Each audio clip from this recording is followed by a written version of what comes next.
Magandang araw guys, at sa ating mga viewers, gabayan tayo ng ating Panginoon sa araw-araw.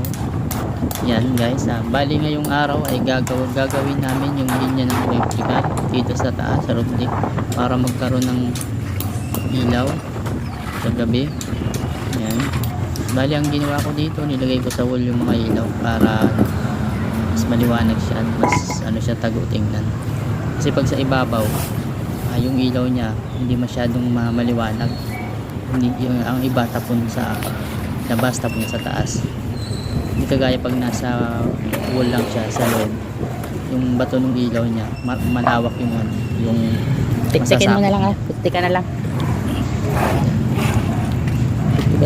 Simula na kami bibili ako ng plaster band sa pader sa labas. Mahirap magpalitada, lang sungkit lang gawa ng hindi kami makapagandami sa kabilang bahay kasi ilan kasi doon. So ang ginagawang diskarte namin, dalawang patong hollow block, tapos papalitan na namin yung labas, yung tama lang na makabot. So bali, ngayon naman dito naghahanda na kami para sa waterproof. Kahit yung manipis lang, yung para lang mahagisan. Napatitigan ko yung mga hollow lang, na parang tumigas para kumabot din yung ating waterproofing na ilalagay. Sabi ko mapak. Palilinisan natin ito bago natin i-waterproofing. Dapat malinis siya para kumapit.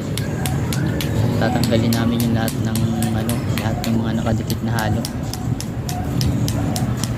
Yung kutsara pa ba dyan?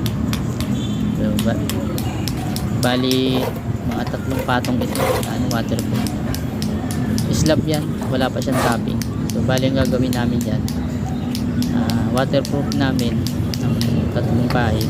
Then tatapping namin, pagkatapos ng tapping i-waterproof ulit namin sa ibabaw. After ng tapping, waterproof ulit sa ibabaw. Bali ganyan yung aming gagawin.